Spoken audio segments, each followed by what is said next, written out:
Rock 102, Springfield's Classic Rock. It's 5:52 and Pearl Jam with Bax and Nagle and Rock 102. Mix of sun and clouds today with a high of 70. Tomorrow, sunny with a high of 78. And I think it's like really hot during the middle of the week and then back down to the 60s by next weekend. Perfect. I wouldn't have it any other way. Why would you want sunshine and warmth on a weekend? Who knows? Hollywood Trash is brought to you by Western Mass Masons. Call them for all your foundation and chimney needs.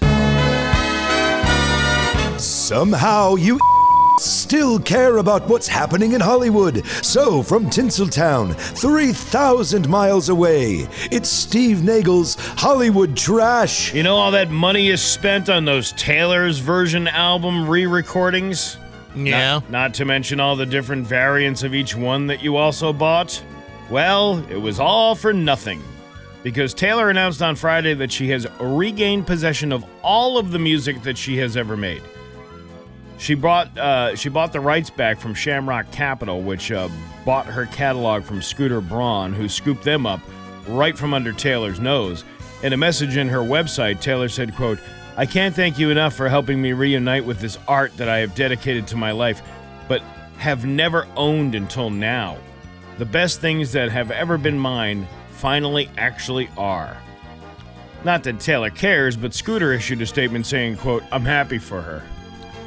Well, you know what? I mean, she made a lot of money off those records. Yeah. Until they no longer became hers, which was Right. almost immediately.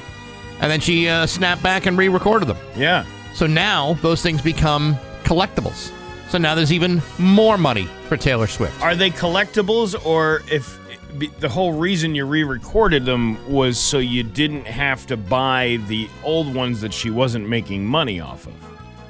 Right. And my guess is... But now she owns them all, so it doesn't really matter. But her fans are so voracious that I'm going to guess they bought the new ones and stopped buying the old ones just because they love Taylor Swift so much. I don't know. It's mind-boggling. The only ones she didn't get to were her 2006 self-titled debut and 2017's Reputation.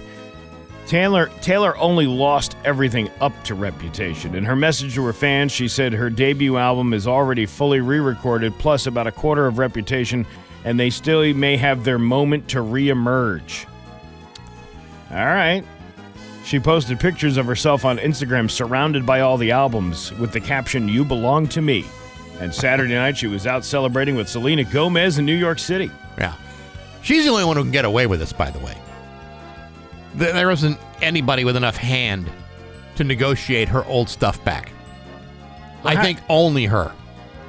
Yeah, it's pretty impressive that she owns it all, because a lot of them don't. Well, the thing is now, she can now own it and sell it again for a substantial profit. Yeah. Which is probably the end game. She's going to make lots and lots and lots of money. Oh, Travis Kelce is the luckiest son of a bitch on the whole planet. If he plays his cards right. He'll be playing his cards right. Too much is at stake. Ricky Gervais got his star on the Hollywood Walk of Fame on Friday, and he explained how he deals with his haters. He doesn't. He said, "You know, you've got to polarize, I think. You need to know that if you're doing anything of any worth, as many people hate you as they do love you. But the ones that hate you shouldn't affect you. The ones that love you, then buy yourself a house. Or they buy you a house. So I'd like to thank them." He added, "We've had a few weird years of cancel culture, people telling you what you can and can't laugh at or talk about, but we pushed back and we won." Who is next that? time. That's Ricky Gervais. Uncanny. Yeah, I don't know. He's gotten a little too big for his britches now, because he's got a lot of money. Yeah, seems a little self-important. Not like us. I mean, yeah, we're men of the people. If we had the money, maybe. Oh, yeah, no kidding. I Absolutely. could go for the money. I can think of all kinds of people I'd exclude from my life. Netflix held its annual Tudum event over the weekend. Or Tudum, I guess you would call it.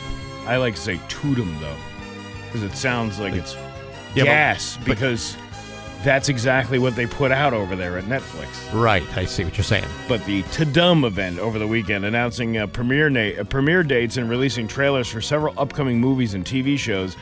Here's some highlights. The 5th and final season of Stranger Things This is like one of those shows that should have ended 4 seasons ago. Yeah. Yeah. Probably. Season 3 of Squid Game hits Netflix on the 27th of this month. I couldn't get through season 2. They played the first 6 minutes of Wednesday season 2. That's coming out in 2 parts, August 6th and September 3rd. Okay. A new Happy Gilmore 2 trailer dropped. The movie premieres January 25th. Netflix only, not in the movie theaters. Speaking of trailers, we got the first one for Guillermo del Toro's Frankenstein. It stars Oscar Isaac, Jacob Elordi, Mia Goth, and Christopher Waltz. And it drops in November. Matt Damon and Ben Affleck did a promo with Cookie Monster to hype their new crime drama, The Rip, which isn't coming out until the 27th. Of course, they've never worked together before. No, who are those guys? I've never seen either of them. Let's see. You probably always thought that a hit song from 2005, You're Beautiful by James Blunt, was a love song. And you'd be right if your definition of love involves stalking somebody. James celebrated the song's 20th anniversary on Friday by revealing its true meaning. Quote, 20 years ago today, I released a song that bought me this house. Whoever thought a song about being high as a kite on drugs and stalking somebody else's girlfriend would resonate quite so much? Well, Thank you. You guys are beautiful. You can love somebody while you're high. You know, that's like, we've talked about that before. That hook song from Blues Traveler. Yeah. About how you can sing anything you want, and it's all gibberish, and nobody really cares, but it's got a good tune to it, so people sing it, and they're like, oh, I love this song. Yeah, meanwhile, there are people listening to that record going, God, he's so deep. He's so deep. I totally feel what he's trying to get at. It's like a wine snob who thinks they know what they're talking about wine. They don't actually listen to the lyrics of the song. They just... like the tune. It's like a wine snob or a guy that shows up to a pool hall with his own cue. That kind of guy. You don't show up to a pool hall with your own cue? No, I grab a house cue. Oh, do you? Yeah, I do. I didn't know you were a house cue type of pool guy. Oh, I'm a house cue dude. All right. Let's see. Kim Kardashian stunned fans with her new fragrance line, Backshot Bouquet, claiming it captures the scent of confidence, success, and greatness. Huh. Yeah. Well, she must have had something to say. Oh, my God. The last time I bottled something that potent, Ray J turned me into a human geyser, and I left a splash zone wider than SeaWorld in the front row, and that sex tape you can purchase on YouPorn for $39.95. Smelled like that, too. Caitlin? Well, I never got that down and dirty with your mother, Chris Kim, but she once asked me to stir her crock pot with my elbow while calling her Colonel Clink. I was drilling that sewer socket like it owed me rent until she squealed like a kazoo stuck in a can of Chef Boyardee. What are you trying to say? Well, at one point, I thought she was speaking French, but it turned out her ass was just clapping Morse code for get out now. What I'm trying to say... Wait, I had no idea there was more. ...is I rearranged her insides like I was playing Jenga with bratwursts. You can hear about it all in my new audiobook teaser, Call Me When You're Done Wiping. Again, I can't understand why anybody wants this bit to go away. I don't know. And that's your Hollywood trash on Rock 102. And now, Bax's View from the Couch, brought to you by Rocky's Ace Hardware, your grilling destination. Weber, Big Green Egg, Uni Pizza Ovens, and Traeger wood-fired grills. Hey, good morning, sports fans. How the heck are you? Folks, I realize that many of you have been showing signs of agitation with the Boston Red Sox as of late. They're 3 games below 500. 4 out of their last 6 games they've lost. They're in fourth place, 8.5 games behind the Yankees in the division. Believe me, I get it. They're not very good. However, being a constant ray of sunshine with a glittery optimism that just pours right out of me like I ride on a pink fluffy unicorn delicately prancing on rainbows, let me assure you of this. It could be worse. You could be a fan of the Colorado Rockies instead. Remember the Rockies, the very team the Red Sox beat in the 2007 World Series? Well, I sure do. Sadly, in a span of just 18 years, the Rockies have gone from being one of the best teams in baseball to becoming potentially the worst team in Major League history. Remember last year when everybody was saying that the Chicago White Sox were the worst team in the modern era of baseball? Well, the Rockies are well on their way to being worse. Yesterday, the Rockies were swept by the New York Mets for their 8th straight loss. This is the team's 4th 8-game losing streak of the season. Their current record is 9 wins and 50 losses. Yesterday, they became the 3rd fastest team in history to reach 50 losses, trailing only the 1884 Kansas City Unions and the Cincinnati Red Stockings of 1878. Of the 20 series they've been in this season, they have been swept in half of them, tying a Major League record which could be broken this week in Miami when they face the Marlins. And by the way, the Rockies have only won 3 road games all season long. So while you sit here and bellyache about the Red Sox being ineffective and 8.5 games out, keep this in mind. We could all be living in Colorado right now. They're so horrible, even the Chicago White Sox are excited to play them when they host them on the 4th of July. You might want to mark that one down in your calendar, folks, because that series is going to be spectacular. And you'll feel much better about things when you see it happen. But hey, enough of my yapping. Sports brought to you by Rocky's Ace Hardware. What's the difference between a hammer drill driver and an impact driver? You need to talk to Robbie at the East Lawmeadow Rockies. Good people, rock solid service, and a power tool specialist like Robbie at every Rocky's Ace Hardware. I'm Bax. That's my view from the couch. Rock 102, Springfield's Classic Rock. It's 6:15 and Blue Oyster Cult with Bax and Nagle on Rock 102. It is going to be a mix of sun and clouds today with a high of 70. Tomorrow, sunny with a high of 78. And then Wednesday, 83. Thursday, almost 90. I know. Can you see that? And then Saturday and Sunday, nothing but crap again. Yeah, it's going to go back to winter again here in New England. I love this time of year. I do too, because I love I love spending my weekends like on a nice, wet, rainy beach. I remember this last year. I went up to, I think we had the week off or something. It was like the first week of July. Yeah, and I went up to Vermont, and even down here, it was cool. Like you needed a sweatshirt. Yeah. And then 4th of July was so muggy and disgustingly hot. Mm-hmm. It's like, this is what I'm not looking forward to. I'm not looking forward to that swing of the New England weather. So Saturday, my youngest daughter graduated from HCC. So they were all at the Mass Mutual Center. Yeah.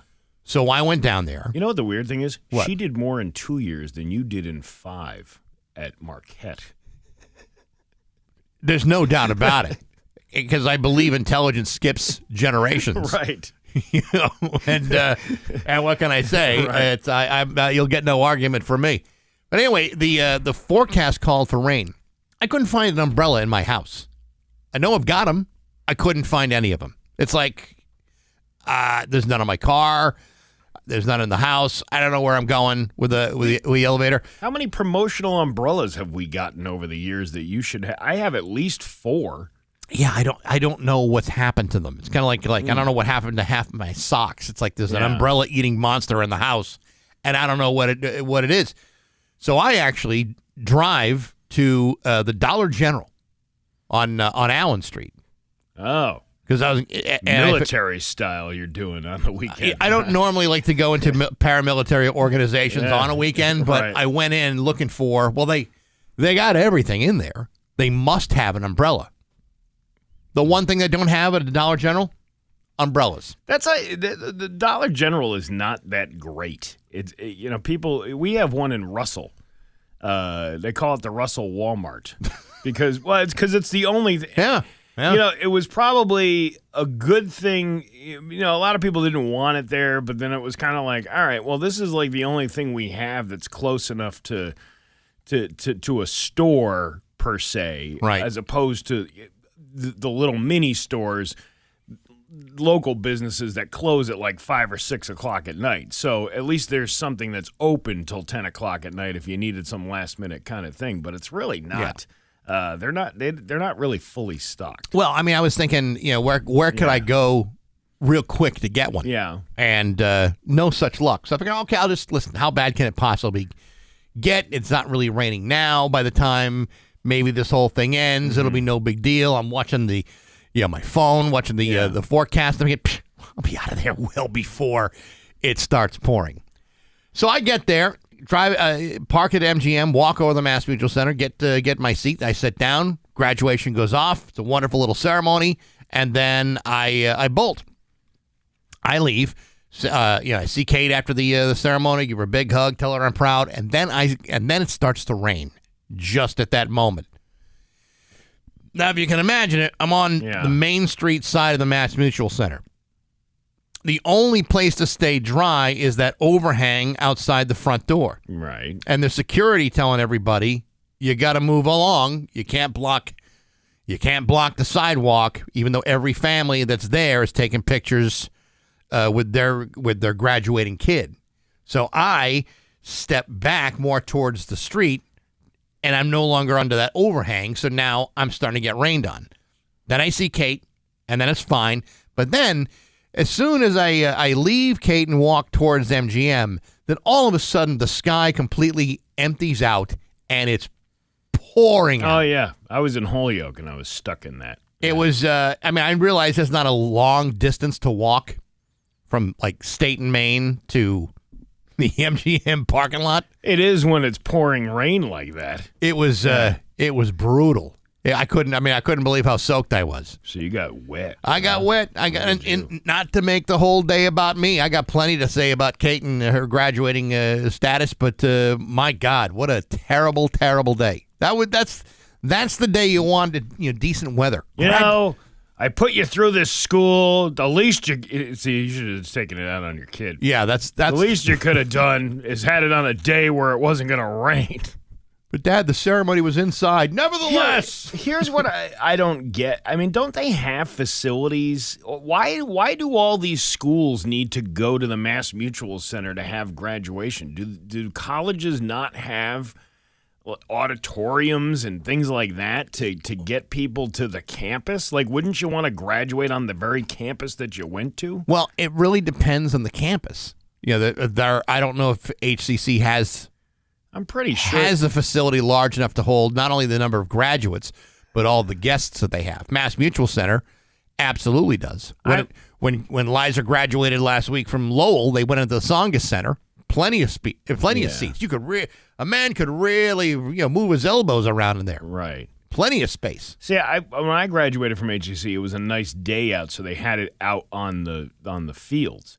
But they must have had it. They must have had a backup plan, and it wouldn't have been the Civic Center at that time that it was called. But I wonder. The Civic Center, Symphony Hall. I mean, these are places that it's always going to be rain or shine. You never have to delay it. Never have to postpone it. I mean, really, the only bad part is having to walk back to your car in the rain. That was it. Was it full? Was the arena full? All the seats for the graduates were full. Yeah, I get that, but I'm talking about they had the right number of seats. I'm just trying to figure out logistics of why these colleges don't just use their own facilities to do that rather than renting out a place. Well, I think like in the case of UMass, they probably use the Mullen Center.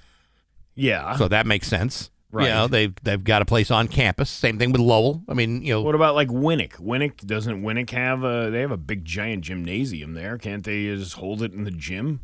Yeah, I don't know if they do. I don't even know where they hold it. I think they hold it downtown, don't they? Yeah, that's what I'm saying. Yeah. I'm just trying to figure out why you wouldn't hold something on your campus if I think the rain or shine policy probably prevents a lot of that kind of stuff from happening. I think it's all about money. All that extra money you're spending, and then they're like, you know what? We're not gonna do anything here. We'll just bring it to another place. But I have to spend money on tickets. I mean, the tickets to go are free. So I mean, I don't know who's. Well, you're paying for it either way. Oh listen, somebody in the state's paying for it. It's built into the price. Yeah, I want to thank everybody whose tax dollars made it a beauuful ceremony. Yeah, right. Well, thank you so much. No, anyway, congratulations to your daughter. I was trying to make this all about logistics, but really, the main point was your kid graduated. So yeah, I mean, we really should be making it about her and everybody else that graduated on Saturday. Yes, but have you ever listened to this show? We make it all about ourselves at some point. Well, unless you are like notably and regionally famous, then we sometimes will make it all about you. There you go. It's 6:23 on Rock 102. The fresh. It's 9:26 of Bax and Nagle on Rock 102. Liam Neeson has the full forecast for you, and he will tell you. You know, it was weird about this graduation on Saturday for Holyoke Community College. One of the speakers was Dr. Robert Awkward. He's from the Masters Department of Higher Education. That must have been really comfortable. Let me tell you something. Yeah. I swear to God this happened. First of all, he gave a wonderful speech. Very, very impressive guy. He's got a great background in higher education. Very, very well respected in his field. He finishes his speech. It's wicked good. Steps off the podium and trips. Oh, that was awkward. It was awkward. Yeah. And the president of HCC comes back up and says, and thanks him and says, "Thank you, Dr. Awkward." I mean, it was like, it was like man, they planned that whole thing. It was like, is this a setup? Is this a gag? Was it like it was a great gag. It sounds like a Laurel and Hardy bit. Right. Yeah. Yeah. Yeah, we did this on purpose. He trips, I come up and finish the joke. Because his Booyah. name is Awkward. Man, that was Yeah, it was really something. Yeah. Anyhow. But your kid graduated, so that's the important part. And again, Yeah. we're making it all about her today. Would you like to laugh? I would like to laugh. All right, let's laugh. It's Bax and Nagle's Joke of the Day I'm funny how? I mean, funny like I'm a clown. I amuse you. on Rock 102, I make you laugh. Springfield's classic rock. All right, what do you do if you have one large green ball in your left hand and one large green ball in your right hand? I don't know. Or what do you have if you have that? I don't know. The undivided attention of the Hulk. Here's your Western Mass News. Whoa, First alert. Liam Neeson. After a All wet right, sa- let's let it go. Hold on a second. No, I didn't. I hit the wrong thing. Let me try that again. All right. There you go. There we go. Now, is Liam Neeson going to be back in there, or did you have to skip over that? No, he'll be back. right, He'll be all back. Okay. All right, well, that went swimmingly. That wasn't awkward. No, it wasn't. Bax and Nagle in the morning. 6:31 with Bax and Nagle on Rock 102. It's time for news, and it is brought to you by Big Y, your family market. Is local radio icon Steve Nagle. Thanks, Bax. The Holyoke Police Department is seeking charges against a driver who crashed into the John F. Kennedy Memorial Plaza on Sunday morning. Holyoke Police Chief Brian Keenan stated at approximately 4:25 a.m. on Sunday, officers were called to the area of Suffolk and Sycamore Street for a single vehicle crash. The crash resulted in significant damage to several monuments located at Memorial Plaza. Police and fire crews were able to gain access to the vehicle and remove the driver and passenger from the car. Both occupants were administered Narcan and brought to the hospital to be evaluated for injuries. The driver, a 26-year-old man from Springfield, was issued a citation. Chief Keenan said that officers were seeking a criminal complaint against him for OUI, drugs and wanton destruction of property. The Holyoke Department of Public Works has been contacted about the damage to the memorial, and 22 News says they will provide you updates as more information comes available, but it'll just be a broken memorial for now. So they just drove right into it, started knocking down statues and stuff? Yeah. It knocked over the JFK Memorial. I don't know though. I'm thinking there was another car on a grassy knoll from far away that could have done that damage, and then just kind of was blaming this Nissan on a patsy. I think the Kennedy family as a whole has had enough problems with cars Yeah. and other vehicles. Yeah, I mean there's that tie-in too. I mean, there's a history of bad days out on a drive. But nobody crashed into one of the canals. No. You're right. There's no Mary Jo Kopechne There's no reenactment. There's no, let's take the convertible through Dallas. None of that kind of stuff. If this driver was part of a cover-up, that wasn't Narcan. That was truth serum. I don't know if cops have that in an EpiPen. Who's this Officer Jack Ruby that administered the Narcan? I don't think they have that. You could turn this into a whole JFK conspiracy thing right here. Do you play Western Mass Bingo? Did you have a fentanyl addicted person knocking over the JFK Memorial in Holyoke on your card? No, I didn't have that. I just I just had houses by the Hotel Worthy. You imagine that you get all cranked up and then you crash into the JFK Memorial, and all of a sudden you're waking up and you're like, what happened? Well, I mean, it happens quite frequently. In fact, Which, it shouldn't happen. But it does. frequently, But it does. Let's see. Did you take advantage of no license fishing this weekend? I did not. While those in Massachusetts usually need a license to fish in fresh water, it won't be mandatory during free fish. This weekend. During the first weekend of June, anyone is free to fish at any lake, pond, reservoir, stream, or river in the state, whether you have a fishing license or not. Free freshwater fishing weekend takes place this year from midnight on June 7th till 11:59 p.m. on June 8th. So if you're looking to make a catch. Wow, it's very tempting. Yeah. But with everybody else out there, I think I'll stay home. Throughout all this special weekend, all other regulations, including catch limits, apply. Massachusetts residents are encouraged to review fishing regulations by Mass Wildlife before diving in head first this upcoming weekend. Steve, couldn't I just go to my local Big Y seafood department and just buy the fish outright? I guess you could. That would probably be the easiest way to do it. Or you go to Fish Fry Friday over at 7B's out in Westfield. I suppose you could do that, but since this newscast is brought to you by Big Y, your family market, I thought I would just drop that in. Yes. I'm glad you did. Well, I just want to say they have a delicious fish fry that is available all year long. Is there where's a fish market around here? Well, I mean, there's Schermerhorns, there's Massey's, there's Schermerhorns is not open yet. They're not open. They've been redoing that place. Actually, they're probably about, I would say, 70% finished. I drove by it last week. Looks pretty good. Yeah, they're still They knocked the whole place down and then they rebuilt it. Cole Harbor in Enfield. That's not too far away. Is that the old Steve's Boston Seafood? No. This is on Taylor Road. Oh, by Lego. Because that place was good, and it went out of business. I know. Hey, listen, it's tough to be in the seafood business. You gotta know what you're doing. Holyoke police have identified a juvenile in connection with a hoax school threat made on social media.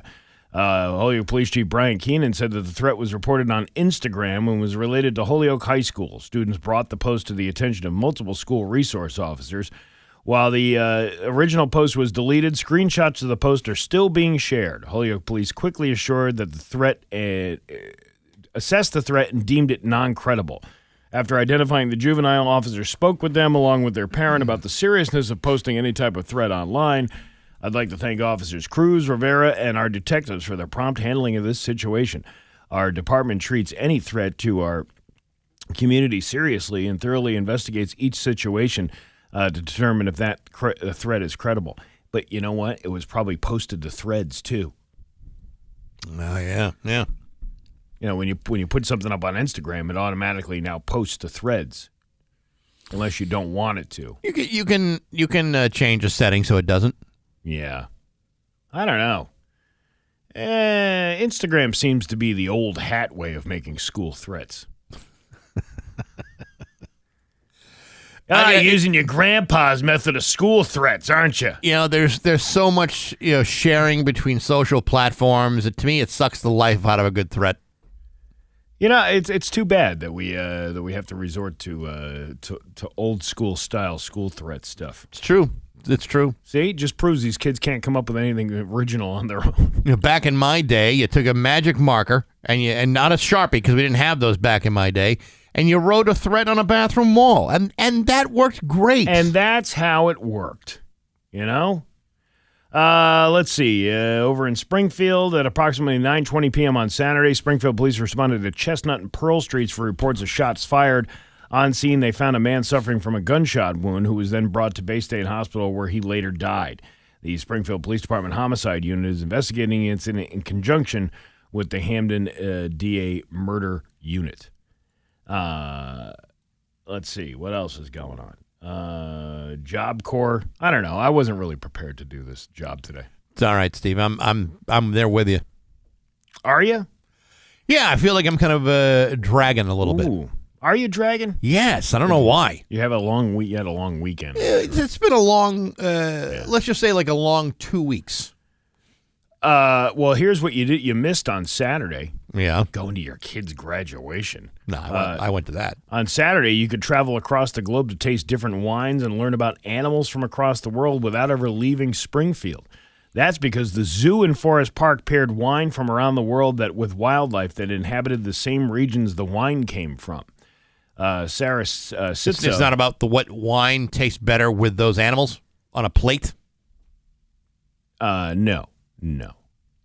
Are you sure? It's like let's say I have like a lion. If you gave me like a lion steak, here's a wine that pairs beautifully with lion meat. I wonder what they served with that. I don't know. Anyway, Sarah Sitzo, the executive director at the Zoo and Forest Park, said a little bit more about the wine safari event. We welcome about 250 guests to come in to taste wines from all over the world and meet some friends that may have originated from that same region of the world. Sitzo went on to explain why the funds raised by the event are so important in making sure the animals at the zoo are properly cared for. What we do, the money raised through the event, we're a 501c3 nonprofit, and all the money raised from this event today goes to support the animals that live here year-round. You know, it's funny because we've made several attempts to see about their traveling petting zoo, and we have not gotten one response from them. So what are they doing with all that money? That's a good point.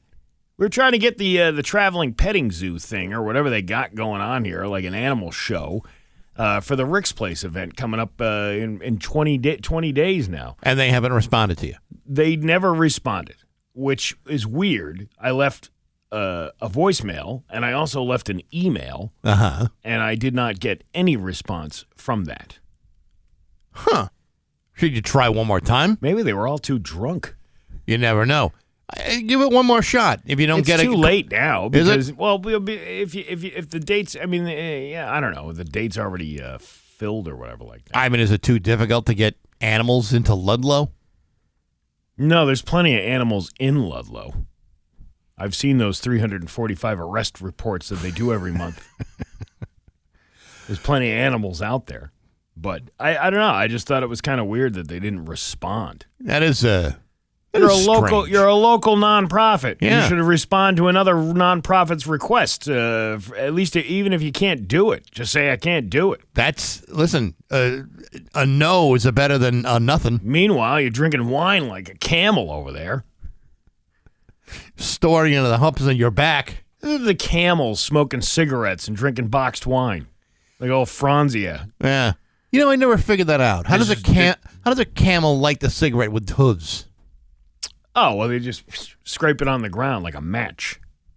But where they put where do they have the cigarette? In their mouth. So they're gonna put a match in their mouth. The match goes inside the cigarette. The Strike Anywhere match. Aren't you gonna ruin the cigarette? No. You're Joe Cool. You can do whatever you want. That's how Joe Cool lights a cigarette. All right. Listen, I've just never seen it in captivity. Back in the 90s, that whole they had a band. The Joe Cool Band. Remember? They were all playing instruments. How do you play instruments with the hooves then? Not very well. You can only play one note at a time. I don't know. And forget chords. Here's a new, speaking of wine, here's a new TikTok trend. Have you ever gotten a little too tipsy and accidentally put jalapenos in your glass of white wine instead of your spicy margarita? If you're having both wine and margaritas, you might have. There's a trend that's going viral on social media where people are putting jalapenos in their white wine. Specifically, it's a chilled glass of Sauvignon Blanc with frozen jalapenos in it. And yeah, when you're slicing the jalapenos, you leave the seeds in. To make it hotter. Yeah. Yeah. People say it's, quote, divine and refreshing light with a little bit of spice. You'd think that snobby wine experts would be freaking out about doing something like this, but some of them are actually on board because of science. Okay. One expert said it's because the wine has organic compounds called pyrazines, which are also found in bell peppers and jalapenos peppers. Sauvignon Blanc can have citrusy characteristics, and some of them say it even smells green and peppery.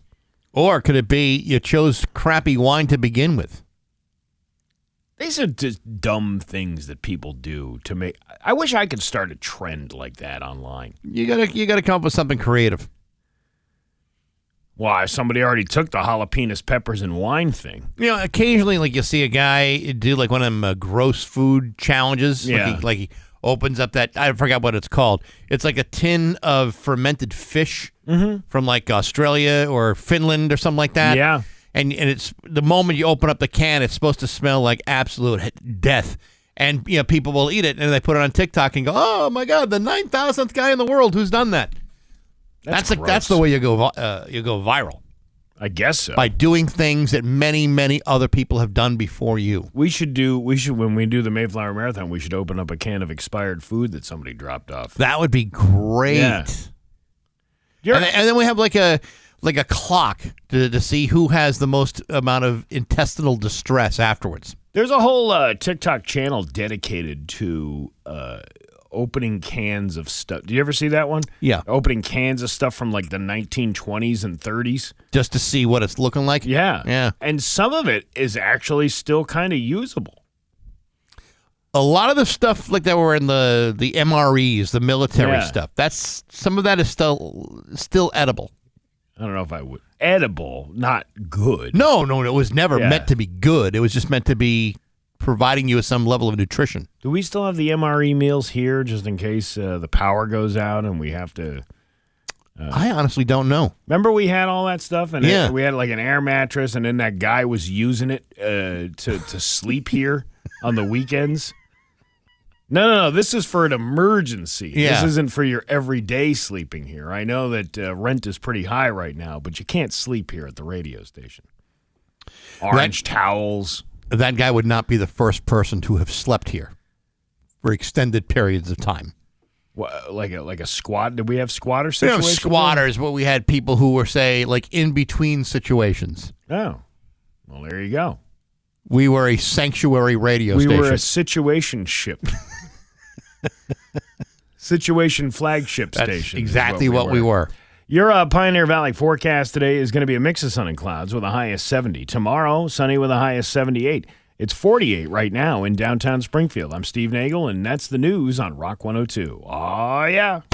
Rock 102, Springfield's Classic Rock at 6:52 in the Beatles with Bax and Nagle on Rock 102. It's going to be a mix of sun and clouds with a high of 70. Tomorrow, sunny with a high of 78. It is 48 right now in downtown Springfield. Scott Cohn will be here next hour. Got some sports to talk to him about. Mark Waldock from the band Hallelujah Ward is my guest this week on Baxy's Musical Podcast. Yeah. This is a guy that is from Milwaukee, town I know very, very well. He is a music legend out there, and his brand new band is exceptional. They released a brand new record out on Friday called Everybody Swoons. It's awesome, and we have a great conversation. You can hear that on Apple Podcasts, SoundCloud, Spotify, the Rock 102 YouTube channel, rock102.com, and on the app. It's all brought to you by Metro, Chrysler, Dodge, Jeep, and Ram at Chicopee, and Rock 102 Springfield's Classic Rock. I did a video over the weekend about I was out Saturday night doing an event for some friends, and people. I did a video last week about my kids taking the spoons out of the house. There was no spoons in my house. I couldn't find completely without one of them. spoons. No Yeah. spoons. I don't know where they go. I checked all the bedrooms, flipped all the couch cushions, all that stuff. No spoons in the house. So it led me to believe that they're either, taking them and leaving them at school, or they're throwing them away in the trash can, which is highly irritating. And since I did that video, people now have been randomly handing me spoons. There was some lady came here the other day and dropped off an entire box of spoons. Really? Yeah. Like from Home Goods and stuff or something like that? I think they were from her own house, but they're spoons. Wow, how generous. And so thank you to the old friend that the person wrote the note. I don't have any old friends that would hand me cutlery. Not unless you were registered on a bridal registry. Well, I guess I don't have to. And the note said, "Stop talking about the spoons. Here's the spoons from an old friend." I don't know who it was. I wasn't here when it was dropped off. So then over the weekend on Saturday night, I'm doing this event, and this lady I know very well, she comes up and she just hands me a spoon. Here, I hope this helps. Hey, every spoon helps. But now I have enough spoons. So you're telling people to not give you any more spoons? Like you've got enough? Yeah, I don't spoons. need any more spoons. If you want to buy me some other things for my kitchen, I'd gladly take them. Place settings. I said in the video that I really appreciate those Live, Laugh, Love ones from Marshall's. Those look really nice. How about a meat slicer? I already have a meat slicer. but another meat slicer. Now, I only need one meat slicer. How many meat slicers do you need? You only need one. Well, if you go to any deli, there's one specifically for like ham, and then there's another one that may be like just for cheese. Yeah, but I'm just doing meats. I see. I'm not slicing up cheese on it yet, or have not sliced up cheese on it. What about for kosher guests? I don't have a lot of kosher guests at my house. If you were going to slice meats, you're Yeah. going to slice a ham on a slicer. They're not gonna want to eat anything that's been sliced off of that. I don't have any. I don't have. If there wants a rabbi that wants to come over and bless the meat slicer, then we can take care of that. All right, But I'm if you know any rabbis offhand that are free to come up to Huntington on a weekend, let me know. Okay. I'll have them bless the meat slicer, and that'll be kosher. Didn't you say to me the other day that you couldn't find and you don't know what happened to it?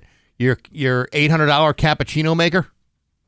My $800. It just like you seemed to walk out the door and all of a sudden you went downstairs looking to make yourself some cappuccino and it's gone. What are you going to do? Yeah, I know you're doing a bit, but I don't have an $800 cappuccino maker because I don't remember would the you lines. like to have one? Though, I don't remember Steve? the lines from the thing. You don't have to. No. It's an An idea. $800 cappuccino maker? Yes. I don't need that. A little packet of Cafe Bustelo. That's your cappuccino.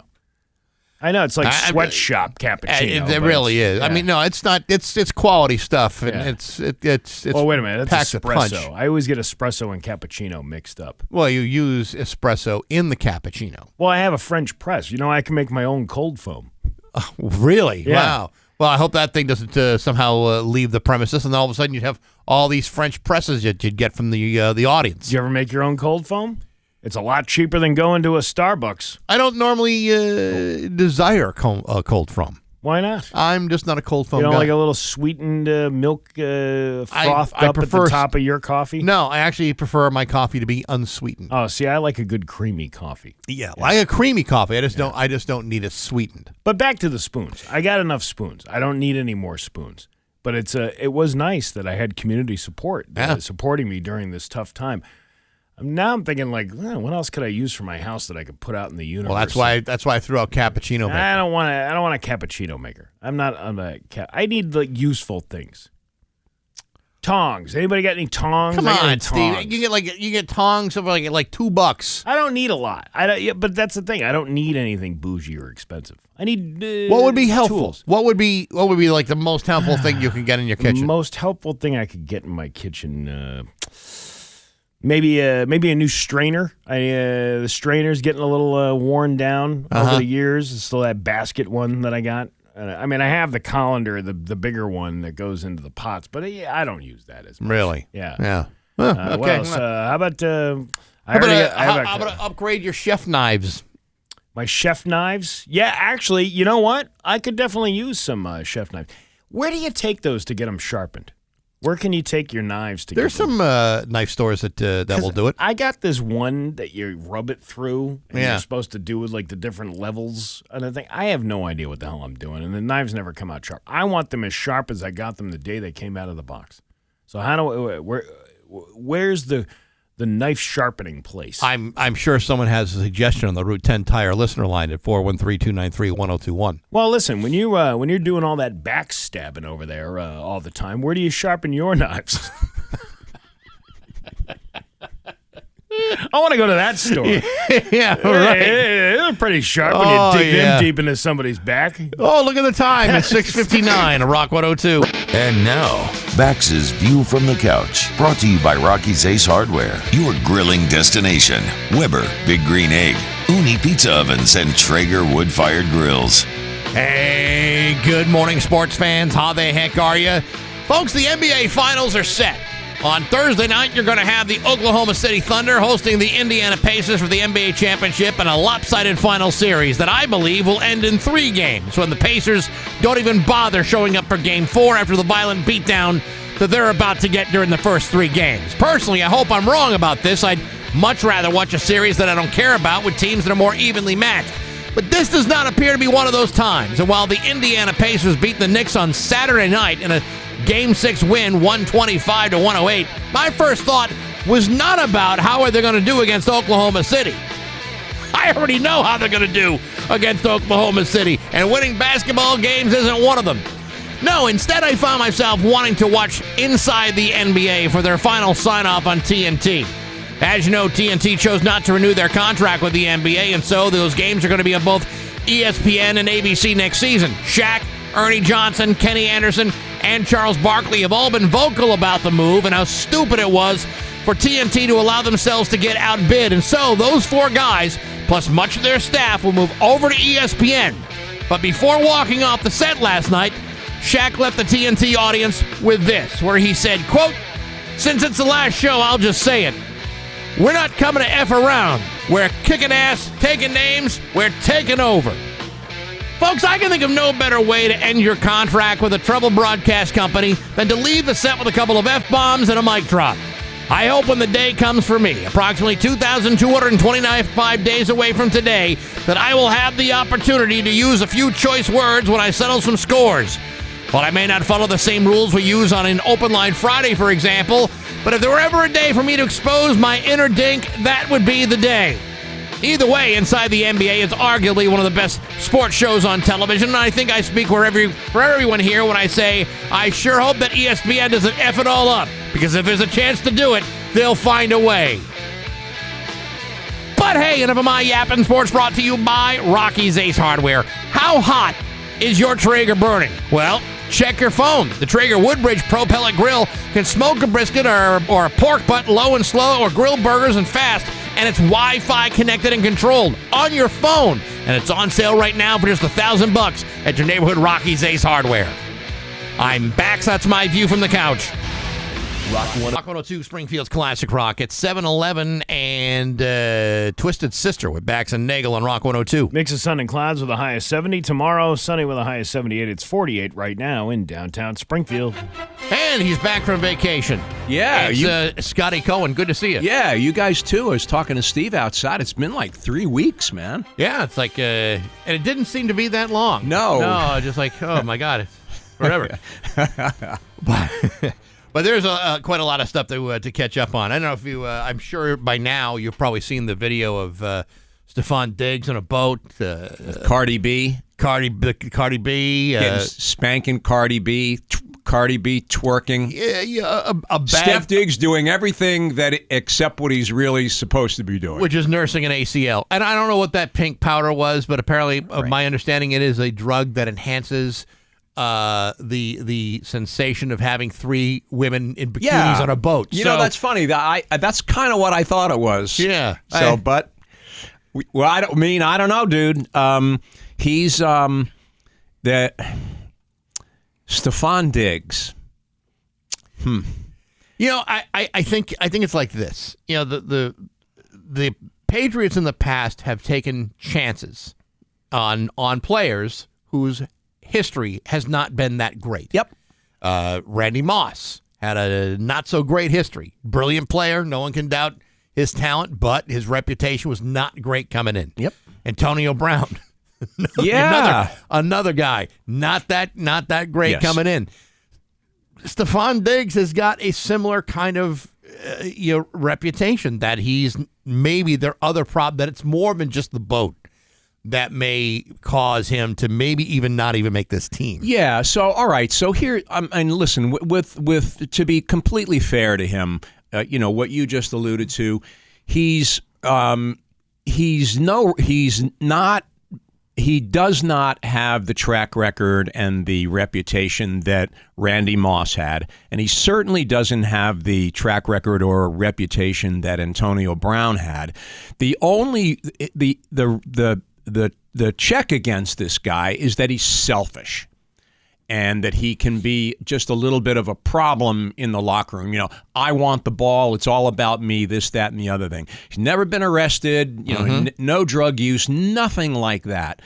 And they they grabbed him off he was the 4th level of choice for them. Right. Around free agency and the draft. It's like everybody got picked up, and there's Stefan Diggs. Damaged goods. I mean, you're already looking at him if he even passes his physical because of his knee injury. Right. He's not back until probably the 6th or 7th week. So you're only going to get a half season out of him to begin with. And you figured that with with being given a chance, being signed to a $70 million, the possibility of making $70 million bucks, and coming off an injury, you would think that he would try to do everything he could to put himself in the best possible light. And one of the things they really wanted him to do was to be a presence in the young wide receiver locker room. Yeah. And here he is. The OTAs are going on. He's nowhere to be found. And when they finally do find him, he's on a boat with Cardi B. See, now, if you read the body language of a Mike Vrabel, so when Mike Vrabel talks about this and says, listen, we're aware of this video. We will deal with this internally. We will deal with him. And that's going to be the end of it. If you read the body language, Mike Vrabel's got steam coming out of his ears. He's got steam coming out of his ears. Because everything Vrabel has done to this point has been spot on. Yes. Everything he's done has been the right thing. Very few people can fault the decisions he's made to this point. And he's made it perfectly clear that he's in charge and it's my way or the highway. I mean, the last guy you would want to cross, like you said, body language, would be Mike Vrabel. That guy means business. So I think I don't think he's going to get waived, but I think the leash is going to be real short. Yeah. If he makes the team, passes the physical, winds up coming in, say, week 4 or 5 or whatever it may be, and plays great, fine. But if there are any problems, he's not playing. Yeah, I was listening to some of the sports talk shows in Boston, and I guess this thing with Diggs went all the way up to the top. To executive row. The Crafts weren't happy about it. And like you said, he's not at the point where he's going to get cut, but he has to pass. And he's also has not been given any money yet. He's got to pass the physical before any of the money from the contract that he signed comes his way. He's enjoying that WAP. Wide area playbook. Yeah, it's like Cardi B. I thought it was a pontoon. Oh, I think it was pontoon. Yeah, wide area pontoon. Why couldn't it have been Clarice? But it's Cardi B. I know. Of all people. What are you going to do? What are you going to do? So anyway, with Cardi B, you got a problem with Cardi B?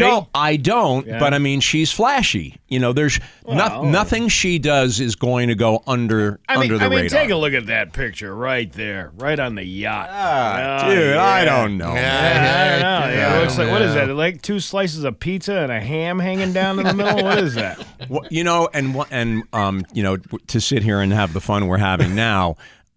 Remember when Derek Jeter played for the Yankees? Yes. There was, and you want to, dude, good-looking guy, plays shortstop for the Yankees. The whole package. You never heard a word about.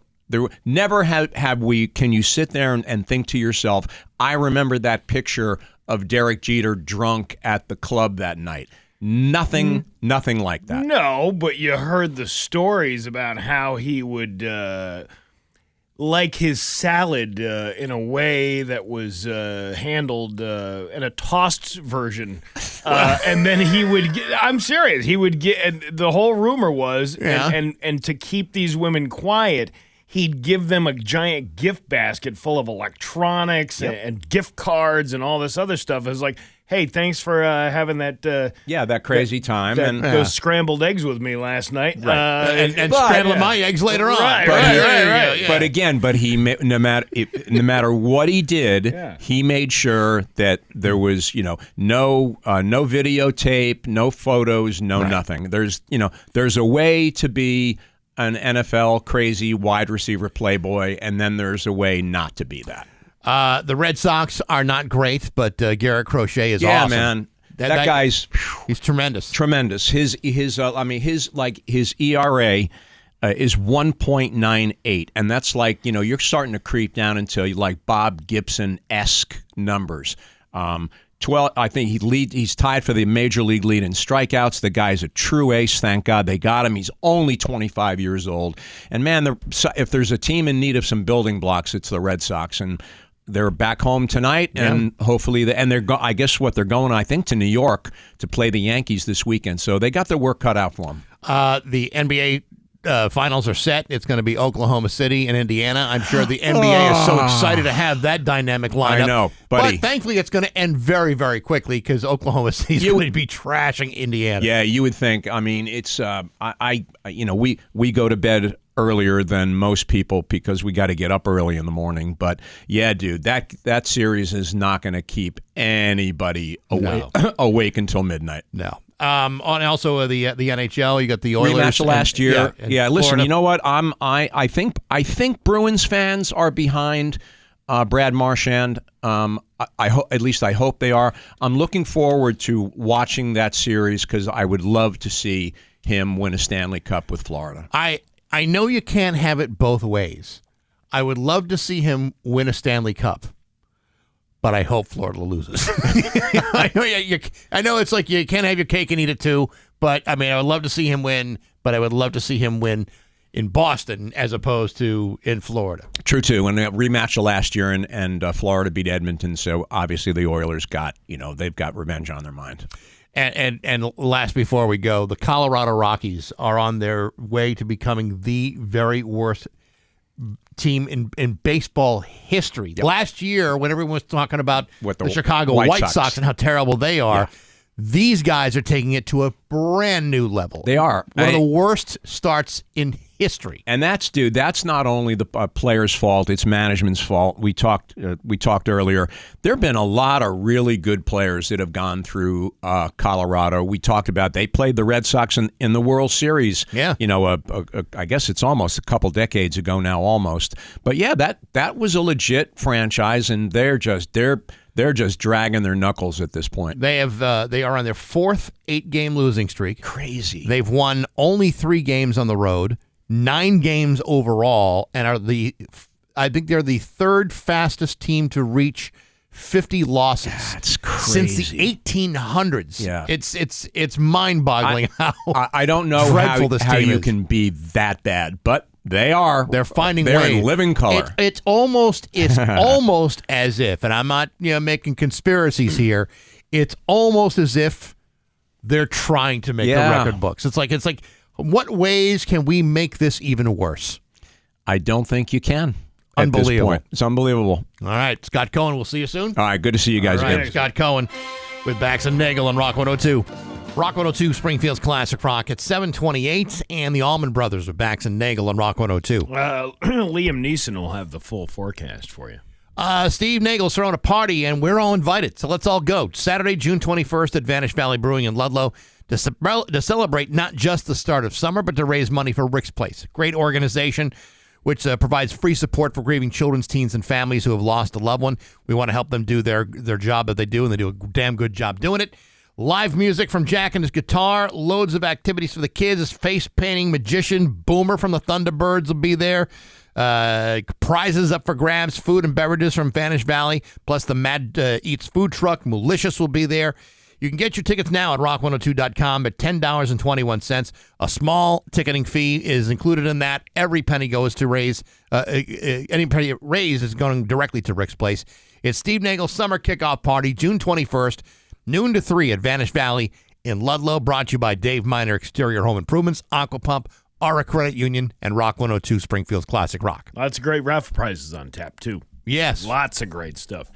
I don't know. I know you're not a fisherman. When we talked last hour about how fishing is going to be free this weekend here in Massachusetts, I've never caught anything like of substance.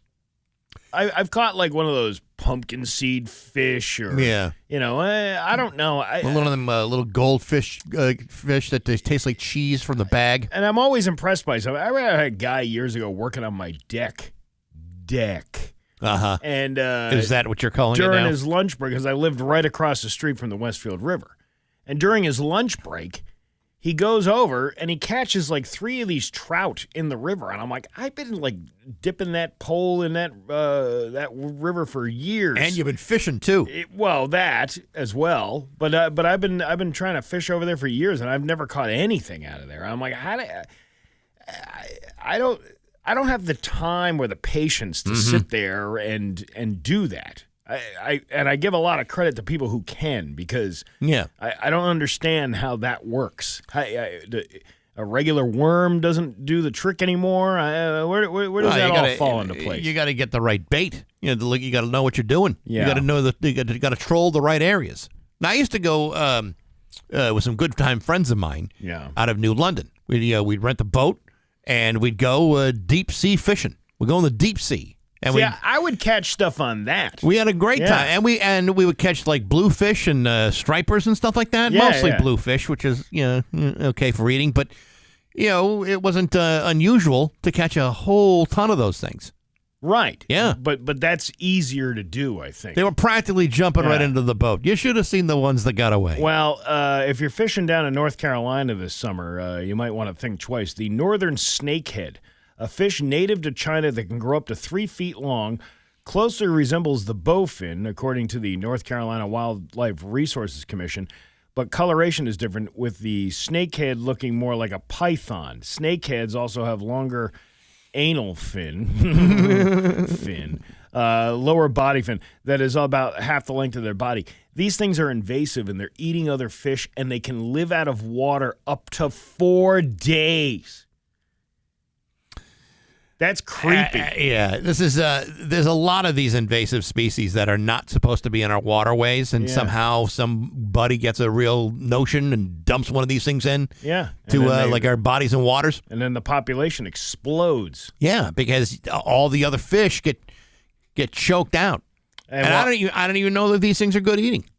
And while the bowfins are relatively harmless, the northern snakehead is known to ravage ecosystems. Experts say they are voracious predators that feed on other fish, birds, and mammals. They eat birds. Yeah.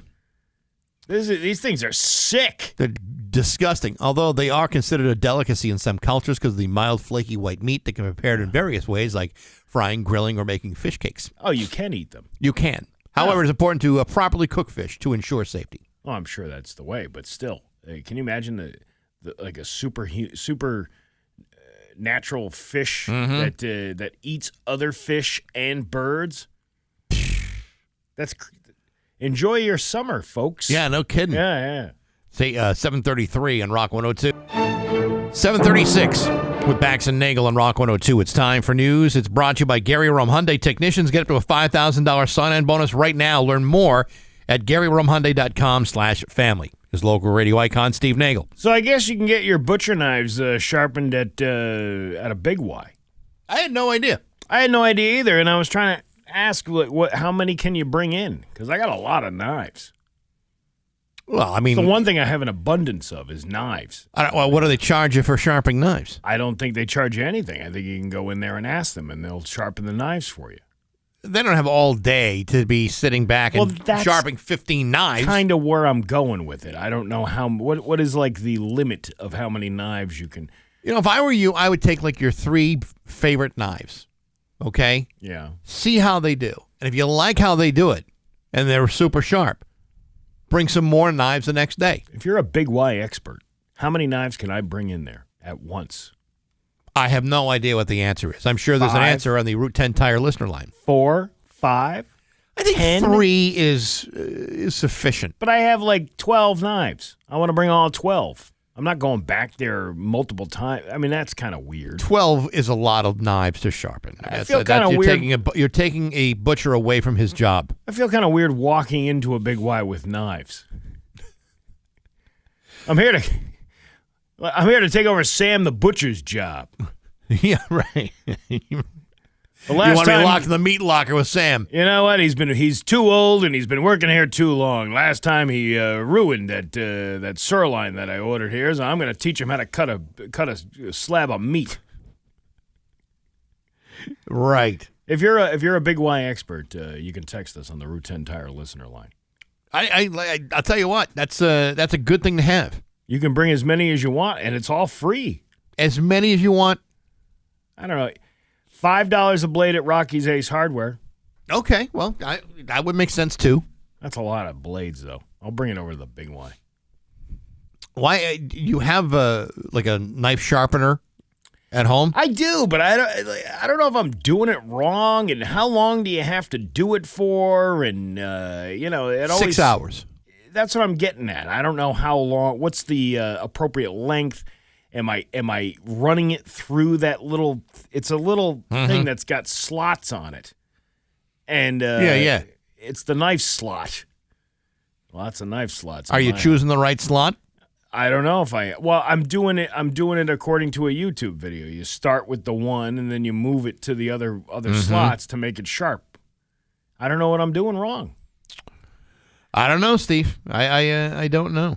I'm really glad we're getting to the hard-hitting news here. Well, Steve, there are probably more people with dull cutlery in their house than there are people who say their house burned down this weekend. See, now I'm going to be talking about this, and then I'm going to walk into the Big Y, and now there's going to be a line of people going, hey, I heard on the radio that they were offering free knife sharpening here, and now I'm going to ruin it for myself. Meanwhile, the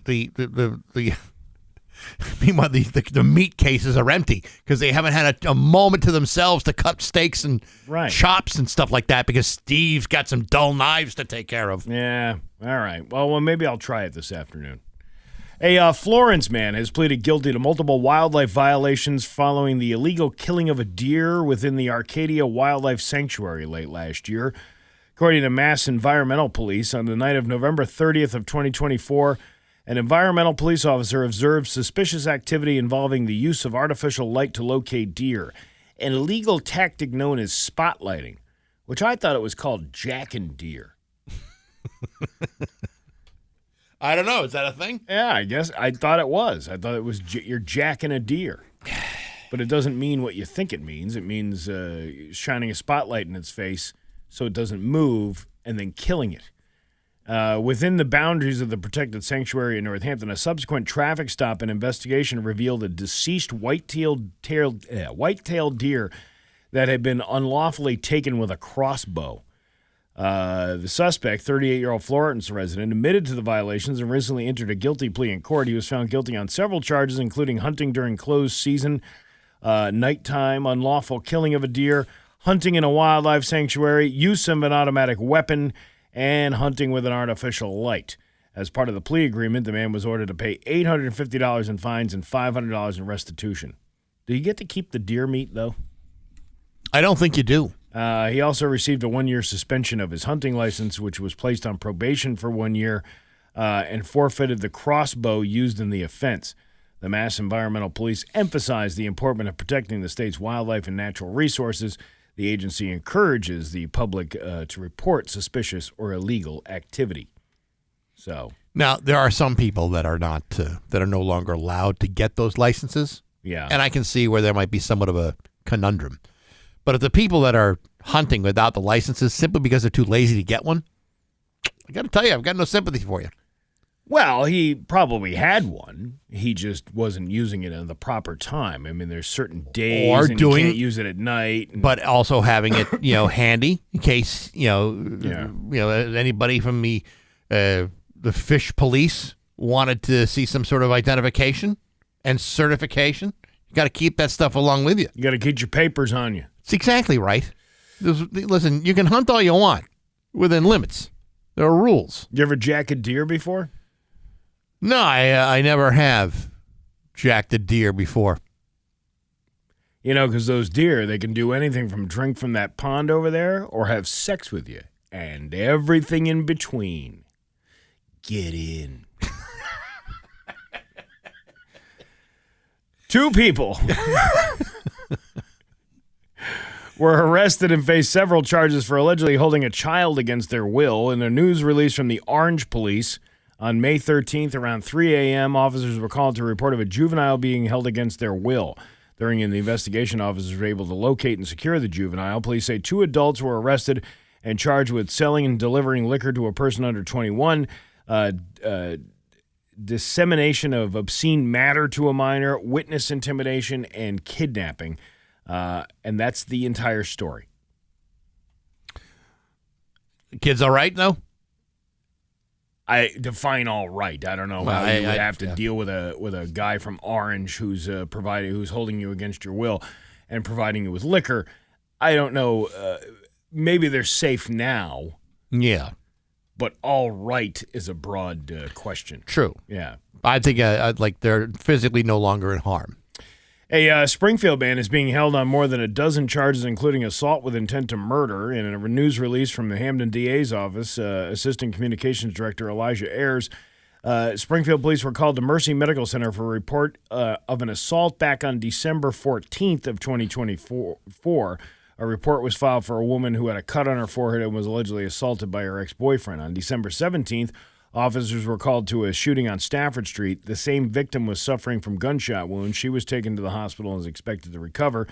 The suspect was identified as 38-year-old Louis Kadani Colon, and a warrant was issued for his arrest. The following day, detectives arrested Colon as he exited the bus at Union Station in Springfield.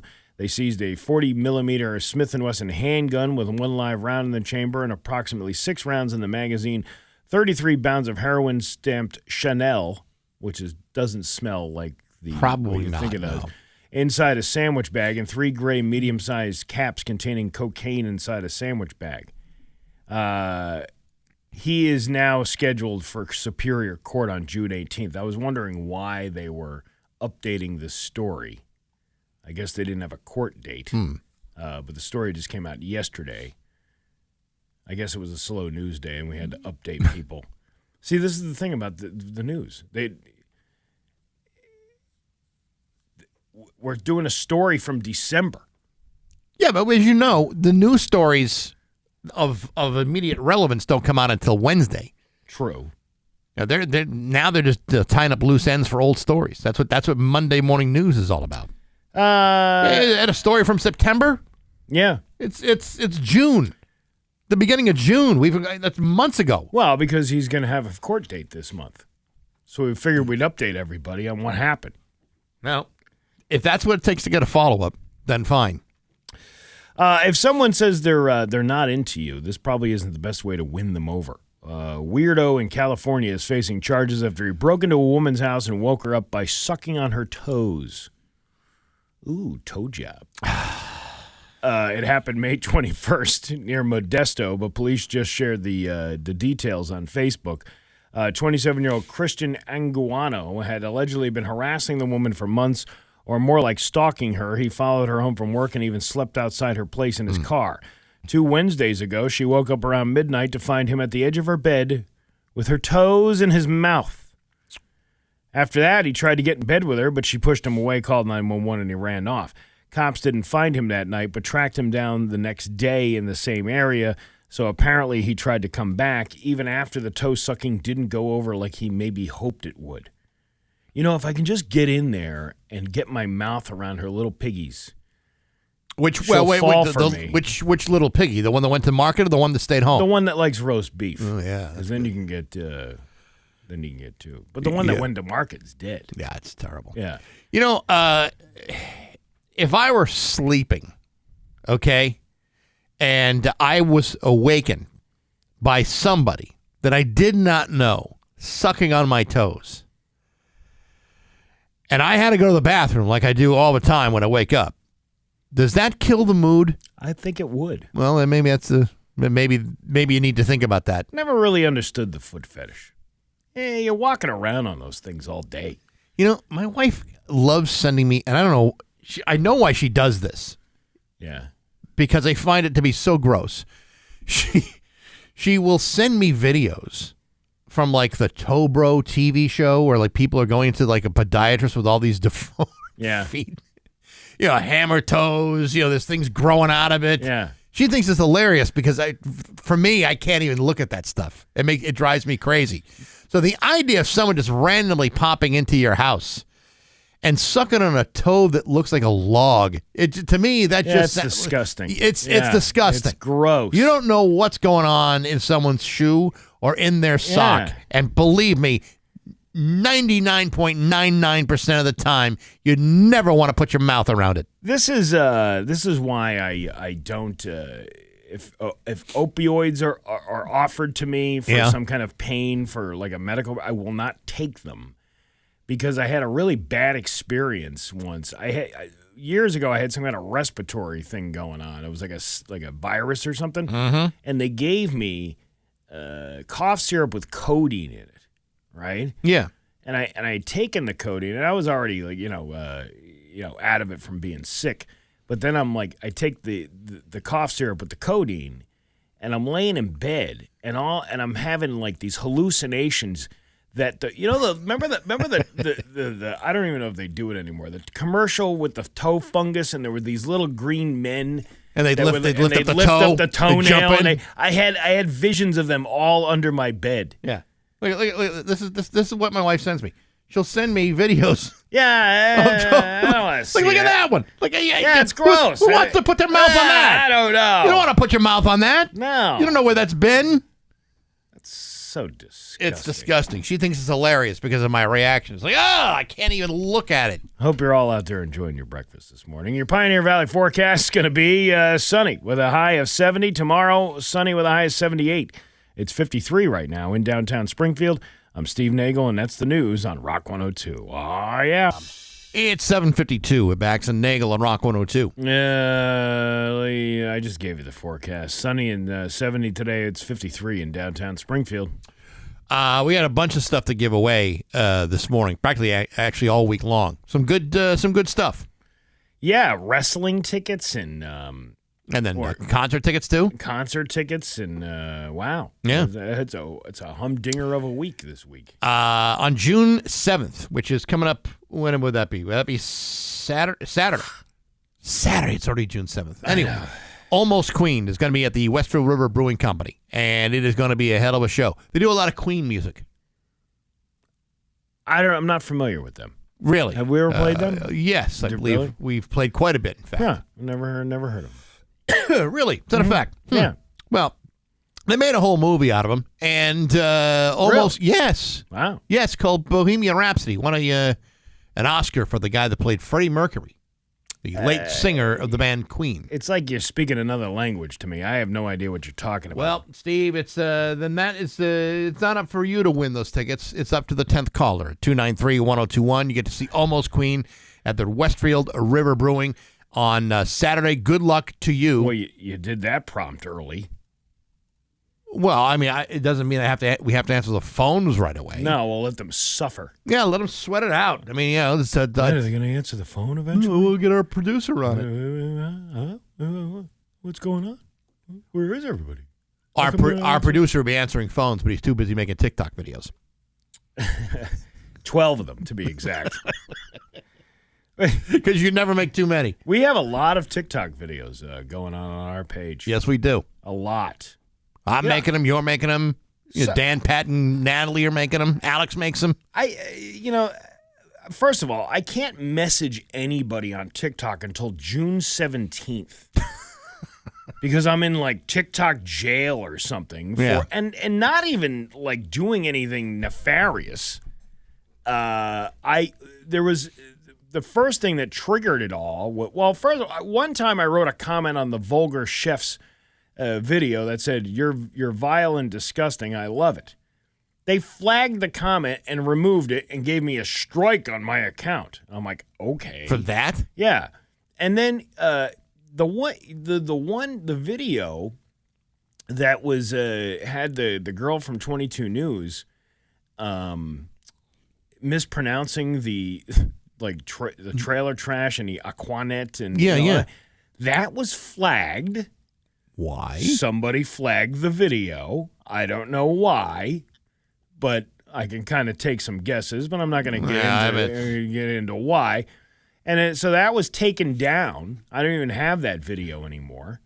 And then there was people reaching out to me who were clearly like catfisher type people, and, right? And I said I know that they're lying when they call me handsome. Hi, handsome. How you doing? I'm like, whatever, lady. You know what I mean? So, and I wrote back, "What's up, slut?" That got me really. That got me a violated thing. So now I'm banned from sending messages on TikTok until June 17th. That's an outrage. And it's been since April. It's like a 2-month ban. I mean, other than you calling a bot a slut, I mean, I don't see anything wrong with what you've done. So then I go and, yeah, right. Well, that's what I mean. I mean, it's like it's clearly a fake profile. How come they're not picking up on that, but they'll pick up on me calling somebody a slut that doesn't even exist? And who is this fake bot that's throwing you under the rug? Her name was Juanica. Yeah, I bet it was. But anyway, so then I get through that, and then the other night I'm coming home from an event, and I stop at the Circle K, and I notice in the drink cooler there's all those Cokes with the share a Coke with, Yeah. and then they have all the names, Yeah. and I was like, wow, these are like nerdy names. It's like Trevor and Noah and like all these people I would never share a Coke with, Right. And I took the video and I'm reading off all the names. And then I said, I wouldn't share a Coke with these nerds. You know, that was kind of it was a joke video. Yeah, right. They removed it because that's bullying. That's bullying? Yeah, and you know, how much stuff have you seen on TikTok before that has like something way worse than that? What, are they worried about the can of Coke's feelings? No, they're worried about the people with those names that I'm making fun of. Listen, they're being made fun of all the time. Never mind a guy who lives in Huntington, Massachusetts. Yeah. I don't understand their community guidelines when I've seen so much worse on that platform, and yet here we are, like all of a sudden they're like TikTok converted to Christianity. It's 7:57. 10th caller wins the Almost Queen tickets. Good luck on Rock 102. And now, Bax's View from the Couch, brought to you by Rocky's Ace Hardware, your grilling destination. Weber, Big Green Egg, Uni Pizza Ovens, and Traeger wood-fired grills. Hey, good morning, sports fans. How the heck are you? Folks, I realize that many of you have been showing some signs of agitation lately with the Boston Red Sox. I mean, they're 3 games below 500. They've lost 4 out of their last 6 games. They're in 4th place. They're 8.5 games behind the Yankees in the division. Believe me, I get it. They're not very good. However, being a constant ray of sunshine with my glittering optimism, which pours out of me as I ride in a pink fluffy unicorn delicately prancing on rainbows, I can assure you of this. It could be a hell of a lot worse. You could be a fan of the Colorado Rockies. Remember the Rockies, the very team the Red Sox beat in the 2007 World Series? Boy, I sure do.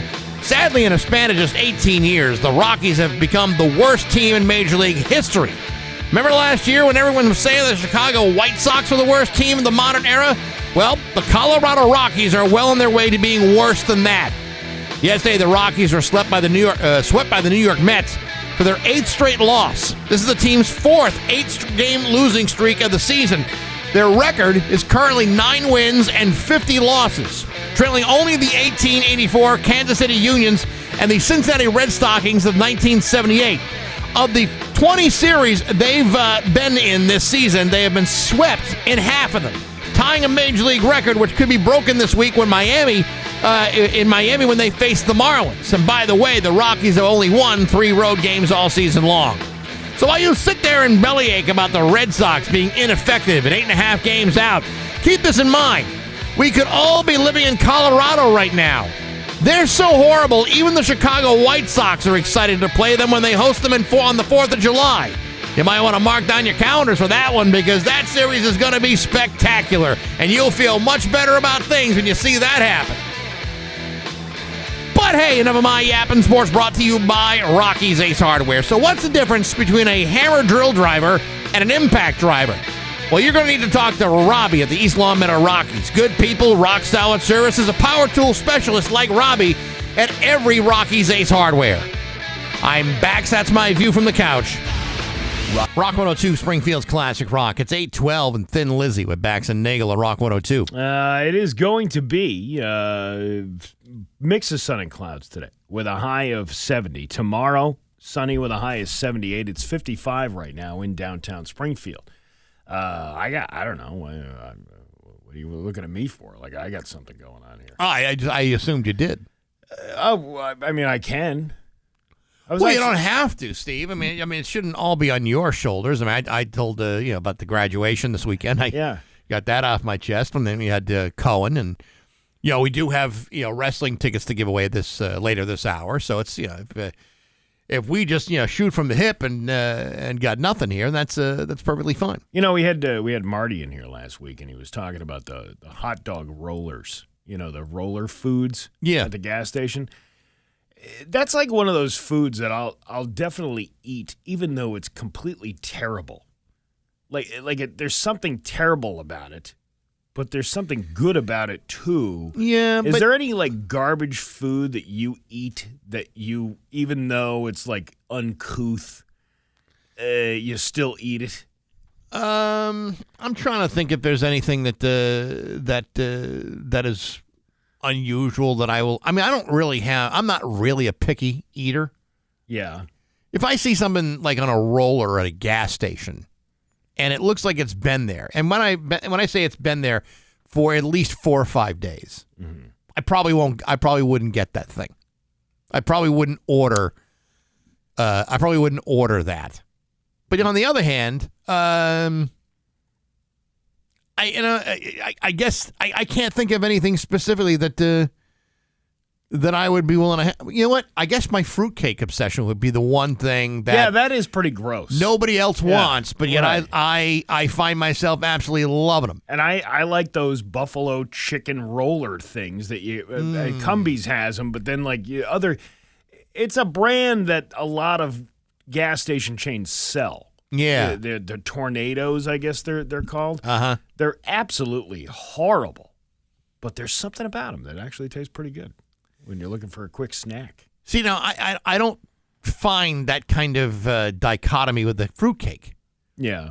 I mean, I know a lot of people don't like it, but I also know a lot of people don't like it who have never tried it. And the reputation of a fruitcake is what hurts the fruitcake. Where I think is a very proud and festive piece of confection. What's your favorite garbage food story? 293-1021. Now, there's got to be people out there that eat things that are not necessarily. I'm not even talking about just unhealthy, but just like a bad combination of stuff. Questionable food, questionable items. I've said this before. I had a roommate years ago, and one of the things that she used to eat was Kraft macaroni and cheese with grape jelly mixed inside. Why? Apparently, it was one of those Reese's peanut butter cup moments between her and her brother when they were kids. You got grape jelly in my macaroni and cheese. You got macaroni and cheese in my grape jelly. And it was one of those things where, as gross as it sounds, it is not as awful as you might think. I can't explain it. Well, I would never make it, but it's not something that I would want to do. And she would make it because it's the way she liked it. The food phones are open, 293-1021. I told you about that friend of mine that I'm still friends with to this day, surprisingly. They used to eat Miracle Whip and peanut butter sandwiches, which was the most two of the grossest things that you could possibly combine with one another. Peanut butter and mayonnaise was a thing for a while. Why? I don't really understand it. But I also know that if you were to add, please, Miracle Whip to anything, you might as well just drag it on a dirty floor at a public restroom. Wow, somebody just brought back alcoholic dad memories. Stouffer's cream chipped beef. My dad used to eat that. That is one of the grossest products from Stouffer's. The chip beef? The cream chip beef. It's white gravy with pieces of cured meat in it. And there's just something about it that maybe because I just have these memories of him boiling it you boil the water and you put the frozen bag in the water. Oh, yeah. This is before the microwave era. And boiling that up and getting cream chip beef going on a drunken Saturday night watching a Mets game. Ugh. Yeah. We got a couple of people here. Rock 102. Good morning. Who's this? This is Rick. Rick, what's your disgusting food? Ranch dressing. Mm-hmm. And then you dip the pretzel with peanut butter. Oh, like In the a peanut ranch? With ranch? Yeah. Or not ranch, French dressing. Use the French dressing. That's worse. Ranch would actually be a step up. Yeah, French dressing. No, actually, it's the French. Use French dressing. Yeah. It's actually pretty good. All right. Well, You just sent French gotta cuisine try it. back Give it a like try. 500 years. Give it a try. French dressing with those peanut butter pretzels. All right. Okay. Thank All you right. very much. Bye. Rock 102. That sounds gross. this guy, when I was a kid, I ate raw hot dogs dipped in peanut butter. Yeah, it's not good. Rock 102. Good morning. Who's this? It's the Hawk Band. Hawk All right, man. listen, I know you've eaten some nasty stuff. You've taken videos of it. Oh, but I used to eat some really nasty stuff when I was a late teenager. I used to go to Cumbies at like midnight and eat nachos and those cheeseburgers you take out of the fridge and nuke them for like 5 minutes. Nachos and I what? used to love them. Cheeseburgers. Oh, cheeseburgers. Yeah, Yeah, that, back in Cumbies back in the 90s, you used to have a cooler full of cheeseburgers. You'd throw it in the microwave there for like 5 minutes and you'd eat it and wonder what it is, but, you know. it's like 1,500 calories for one burger. This sounds like a situation where you just don't care what you put into your system. But actually, the worst thing I ever ate was I walked home one night when I was about 16. They ate an uncooked packet of ramen noodles with that packet of salt. Uncooked ramen noodles? It was the most disgusting, saltiest thing in the world, but I had the munchies, so I couldn't wait to get home to cook it, so I just ate it. Wow, that's good for you. Well, I bet you felt great after that. All right, listen, I'm going to put you. Thanks for calling. We appreciate it. Alexa. Alexa, hang up. Alexa. Rock 102. Good morning. Who's this? Hey, Scott, how are you? Let me get Scott for you. Yeah, Scott. Scott. Oh, he's gone. Oh, he's Sorry. gone. He left. I'm here. Oh, What's what's up? up? Tuna fish on toast, dipped in milk chocolate. Oh, why would you do that? You're making that up, right? You're making that up. No. Basic, the milk chocolate mixed with a little bit of milk. Yes. Like syrup. Try it. You'll like it. Yeah. That's Okay. disgusting. That sounds horrible. All right. Well, thank you very much. Seafood and chocolate really isn't my thing. This guy said from the ages of 7 to 12, I would eat Vienna sausages with squeezed cheese. Those were gross, too, the Vienna sausages. Yeah, but I've had them. You like 'em? In times of desperation? No, I didn't really like it. Yeah. But I would eat it because it was like nothing else in the apartment. Vienna sausages. Yeah. Yeah. Bananas sliced up in orange juice. That's not like horrible. I don't know. It's kind of weird, though. Yeah. What is it? What's the other one? Space food sticks? I don't know what that is. Rock 102. Good morning. Who's this? Good morning. This is Eddie. Hey, Eddie. What's up? Hey, what's up, man? Talking about the food combination. Yeah. Yeah. What you eating? Oh, man, I used to love spaghetti with ketchup and hot dogs, man. Oh, my God. It's the best. You got to try it. No, I don't have to try. I mean, I used to have like the SpaghettiOs with the hot dogs in it, but the sauce wasn't ketchup. It's like. That's a little too much. Plus, you're also talking about the problem with the hot dog ketchup combination. That's something only a 12-year-old eats. All right, man. Take care. All right, thank you. You insulted him. He is 12. Sorry to rain on your parade. This guy says he's got somebody he works with that eats a lot of tinned seafood. It smells disgusting. It looks gross for some reason. He's always getting sick. Has to use the Cumbies bathroom. Go figure. Cottage cheese or cream cheese spread on whole wheat toast, dipped in V8. Wow, we got some weird. I thought the hot dog roller buffalo chicken thing was pretty disgusting. It's not a safe food to eat. I guess I haven't reached my full threshold of what disgusting is like. It's 8:22 with Bax and Nagle on Rock 102. 8:33 with Bax and Nagle on Rock 102. It's time for news. Here's local radio icon. By the way, brought to you by Gary Rome Hyundai. Technicians get to a $5,000 sign-on bonus right now. Learn more at GaryRomeHyundai.com/family. Here's Steve Nagle. Local radio icon, Steve Nagle. Thank you. Beloved. What the hell is going on?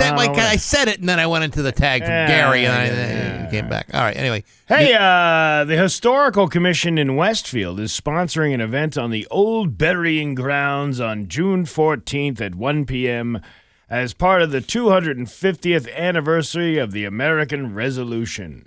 Westfield Off to War 1775 will be demonstrated by trained reenactors of the drilling and muster of the Westfield militiamen. I think it's militia men. Did you say resolution or revolution? Revolution. Ah, that's different. Did I say resolution? You said resolution. That would sound like the war was finished up. Well, I also think that militia should be pronounced militia. Why I not? always thought it was Melissa. No, that's the Allman Brothers reenactment. I see. Yeah, Yes. yeah. Men who left Westfield in April and June of 1775. And much like the Allman Brothers left big empty bottles of Jack Daniels everywhere. Oh, yeah, absolutely. I think these guys will do the same. After the Lexington-Concord battle, Westfield reenactor Sam McMunn, who is creating the event and will be portraying 2nd Lieutenant Richard Foley Jr., said reenactors from around Massachusetts will be participating. Named roles local to Westfield include Lieutenant Colonel William Shepard, played by Mike Knappich. Ooh, that should be a good one. Captain Warham Parks, played by Dick Baldwin, and the Reverend John Ballantine, played by John West of Northampton. Other reenactors will be filling the roles of the militia men on... Militia, Steve. Militia men of the period. It's militiamen. That sounds like a menstrual thing. It's the militia men of the period. This happens every 28 days in secular fashion. McMunn said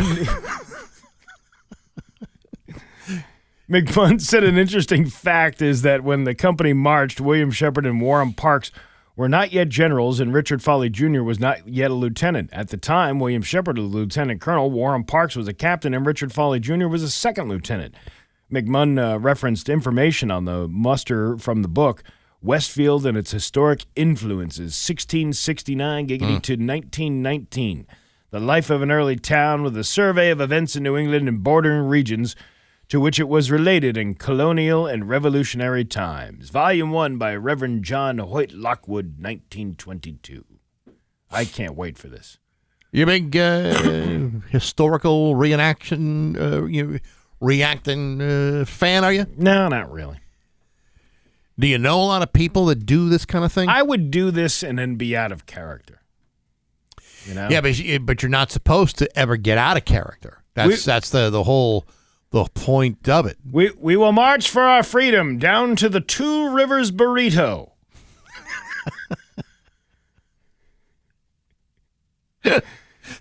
And we will load up and feed our men, hungry men, with burritos from the Two Rivers. And find comfort in the bagel down the street. We shall take cover behind Mr. Pibbs. Yes. And also the City Hotel, which has no rooms available in it for some reason, but still has a bar. And we will run. We will run on the 18 Duncans in town. Just like they did in the revolutionary times. Yeah, can you imagine that? Yeah. Who was the guy that first ordered the first iced coffee in Westfield? Will they reenact that? Oh, this coffee is garbage. I need this. I need this on ice cubes. We'll put one Dunkin' here, and one Dunkin' there, and another one down the street, and another one across town. We have 8 Dunkin' Donuts in this town. Excuse me, Captain. You're getting an iced coffee in the middle of February. Yes. Isn't that wrong? We need to fight for the freedom of this town so it will be one day overrun by pizza shops and Chinese food. We'll call it the Gaslight District.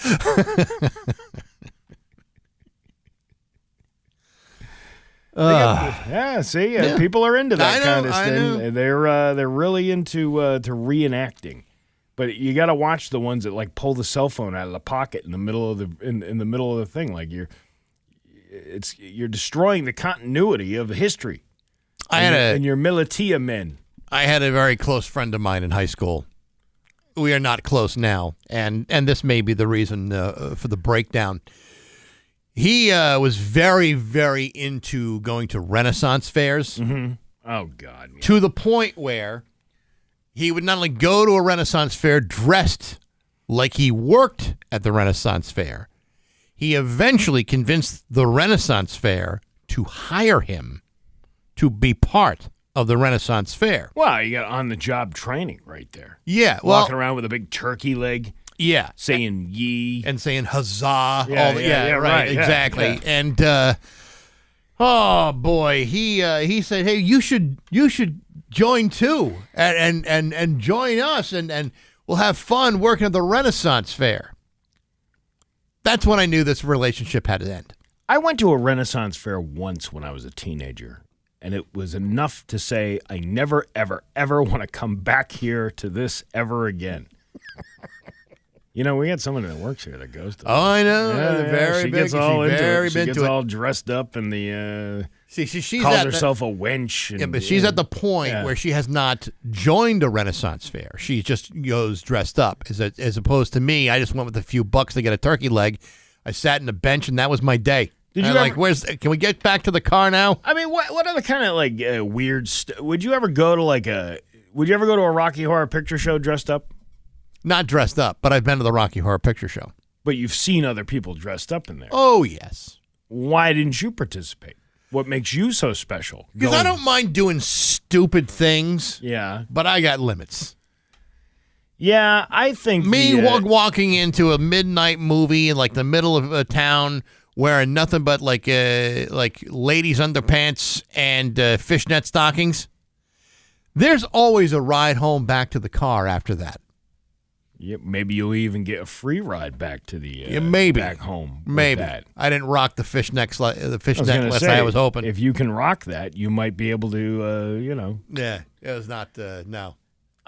Yeah, I can't think of anything worse than going to a Renaissance Fair. How boring that would be.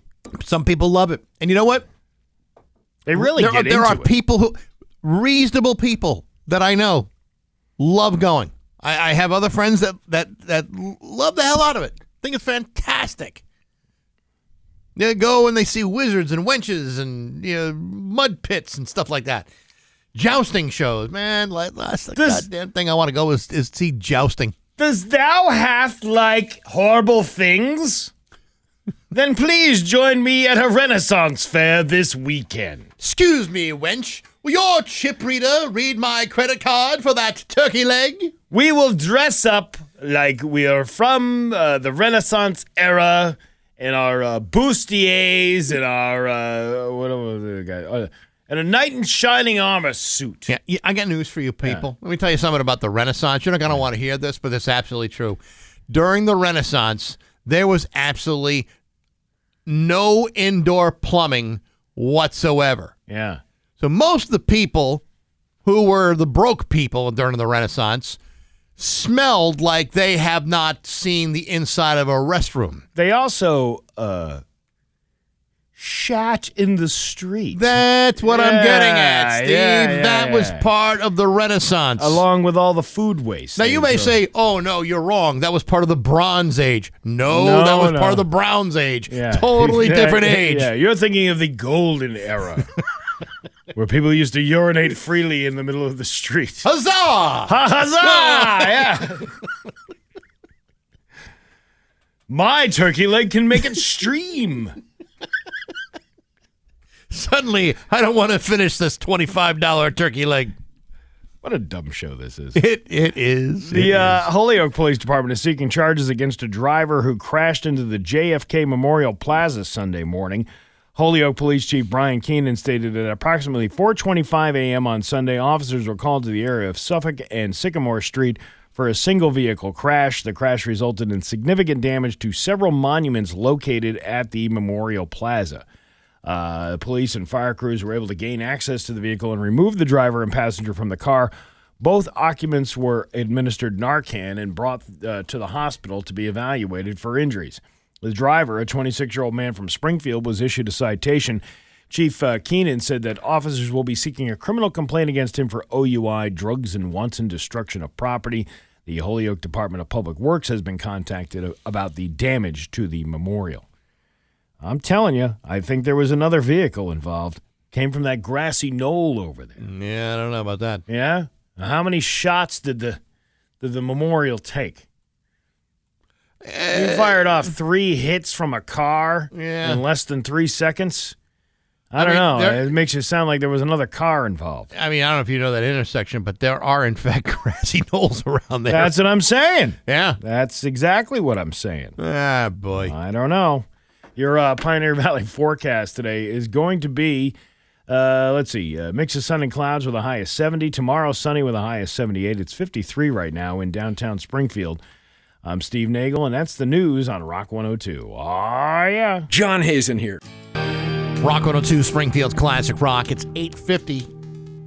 And Smashing Pumpkins with Bax and Nagle on Rock 102. Mix of sun and clouds with a high of 70 today. Tomorrow, sunny with a high of 78. It's 53 right now in downtown Springfield. This week on Baxy's Musical Podcast, my guest is Mark Waldock from the band Hallelujah Ward. They just released their first debut album. They had an EP that came out late last year, which is really, really good. But their new album called Everybody Swoons is really amazing. And you can check that album out. And also the interview, which is available on Apple Podcasts, Spotify, YouTube, the Rock 102 YouTube channel, rock102.com, and on the app. And it's all brought to you by Metro Chrysler, Dodge, Jeep, and Ram at Chicopee. Over 200 and almost 300 episodes to listen to. So make sure you check all those out. And it's all brought to you by Metro Chrysler, Dodge, Jeep, and Ram at Chicopee. And Rock 102. Welcome in to the Bax and Nagle Show. Yes. Welcome back. Welcome in. The Wall Street Journal just did an oddly in-depth article on how welcome in has become the new go-to greeting at stores. No one's sure how or why it's become popular, but it's a lot more common than it was 5 or 10 years ago. Some people think it's fine and maybe more inviting than a one-word welcome, but others think it sounds dumb, like the person's trying too hard. I don't know. I mean, it's like... I guess it's okay. The Wall Street Journal writer thought maybe a big corporation put it in their training manual and spread it from there, but they couldn't find any evidence that's what caused it. Another guess was that maybe it came from the German word for welcome, which is willkommen. Yeah. But that seems a little far-fetched. And people really respond well to the German language. No, people don't really respond that well. Really? Yeah. A romance language like German? I don't think that was very romantic. You don't think so? No. The last theory is it gained steam when the world opened back up after COVID. Like, welcome in. I can't believe you're actually here, like in person, like a normal human being. We didn't expect people here today. I noticed that when you walk into certain stores, they do say welcome. Like you go into a Pride store. Welcome to Pride. Yeah, Welcome to Pride stores. I think that's part of their culture, though. Well, I remember years ago working in a gas station, and they encouraged you to say hi, at least, to every person that walked in to acknowledge that you were watching them. You know, like if somebody comes in trying to pull some shady shiznit with the shoplifting. Right. Shady shiznit shoplifting. That's dangerous. Say that 10 times fast. 10 times fast. Uh-huh. Yeah. And it would just be to deter them from doing what they were going to do if they were going to steal from Yeah, them. I suppose that's a good way to prevent some of that stuff. But I mean, I don't pay that much of attention to what people are telling me when I walk into a store. I'm like, hey, how you doing? And then I'm on doing my business. I'm not going to be terribly bothered because they changed up the words. I don't know. I don't know. Now I'm going to have to notice it, whether somebody says welcome. Do they say, I don't know, where else do you get greeted when you walk into a place? I mean, like Walmart. Do they say welcome to Walmart? No, they just kind of stand there now, don't they? Yeah. I don't think anybody welcomes you. It's not really an interchange between you and the Walmart greeter. You're a greeter. Yeah. But you don't really greet anybody. You're just kind of standing there. You stand there and you nod. Yeah. And then you check a receipt on the way out. Just to make sure. At Costco? You know, you scan your card, but there used to be... They don't say welcome to you, though. No, they don't. They don't. But there used to be the guy at Costco, and he'd have a little clicker. As long as he saw your card, you say, thank you, and that would be it. And that's it? That's it. I don't know if they do the clicker thing anymore. They do the scan. Now they scan it. Scan. But you don't have the guy sitting there going, thank you, and then you start shopping. Mark from West Springfield doing the door. Thank you. Thank you. Welcome to Costco. You know, somebody standing there doing that? Yeah. I do appreciate when you're leaving Costco and the guy draws a smiley face on the receipt. Yeah, I like that. That's cute. I wish I could be that carefree. Yeah. Well, lately though, I'm just getting the straight line. You know, I'm not getting a smiley face. another thing I was looking at over the weekend, I was Googling us. Like us? You like this show? Because there was like something popped up. I get a Google alert for things about this station. And there was a story. I don't remember what it was. It was something we're doing. But it was like it popped up in the Google alert thing. And I'm like, I wonder what else is on Google about us. Then I Googled Bax and Nagle, and there was a review on Apple Podcasts that said something to the effect of, Bax is the heartfelt, person of the show, but Steve seems angry and very misogynistic. And I'm like, angry and misogynistic? We haven't had that in years. What yappy broad wrote that? How do you have time to write a review when all those dishes are stacking up? Yeah, I know. What are you doing? Mix me a martini and let's get this show on the road, honey. Listen, you can listen to the podcast all you want while you're folding laundry, but as far as writing reviews go, there's got to be dinner on the table. Yeah, now go pick up the kids from school, will you? Yip yap and all that. By the way, we have something to give away. Yes, we do. In fact, it's a pretty cool prize at the South End Community Center. It's a Springfield Wrestling Convention coming to the South End on the 14th of July. It's the biggest pro wrestling convention in the New England area, and it's coming to the South End Community Center, which, by the way, is a tremendously great place. Tickets are available, and you don't want to miss out. It's going to be a great, great time, and we happen to have a pair of tickets, 10th caller, at 293-1021. Good luck to you. Do you like wrestling? I do like grappling in the squared circle. I like wrestling. I like grabbing a pair of another man's you-know-what clackers and calling it the 5-on-2. That's what I call it. That's a Who doesn't like wrestling? It's Bax and Nagle on Rock 102. Call or text us anytime. Rock 102, Springfield's Classic Rock. It's 9:12. And Eric Clapton with Bax and Nagle on Rock 102. Mix of sun and clouds today with a high of 78. It is 60 right now in downtown Springfield. Are you ready for some fun facts? Sometimes it's good, sometimes it's bad, sometimes it hits you in the nads. The backs of life. The backs of life. We're not always kings and queens. Anyway. Sometimes we just I had to let that out of me. That's okay. You got to do what you got to do. Number one. In an NBA playoff action, there's never been a successful comeback from a 3-0 series deficit. Kind of like my ex-wife, down 3 times, still couldn't finish, and eventually just gave up and blamed it on the referees. You're right. Exactly. Number 2. Some species of male spiders tie up female spiders before mating so they don't get eaten afterwards. Which is the same reason I bring duct tape and rope on a first date, only I'm the one trying not to get emotionally devoured, but you never know when that'll come in handy. I got a buddy who's into that kind of thing. Number three. The Mission Impossible TV series invented the term self-destruct, which also perfectly describes what I do when somebody says, choke me, and I say, okay, but emotionally or physically? Did you notice the S&M theme? Yeah, I do. Well, we got more to go. Oh, good. Number 4. There's a tiny epoxy shield inside soda cans, or they'd corrode in 3 days. It's the same reason I wear a condom during the Netflix and Jill hookups. Without a barrier, that stuff gets acidic real fast. I'm sure it does. Jahangir Khan won 555 consecutive squash matches from 1981 to 1986. The only streak longer than that was the one in my boxers after trying butt stuff without a safe word.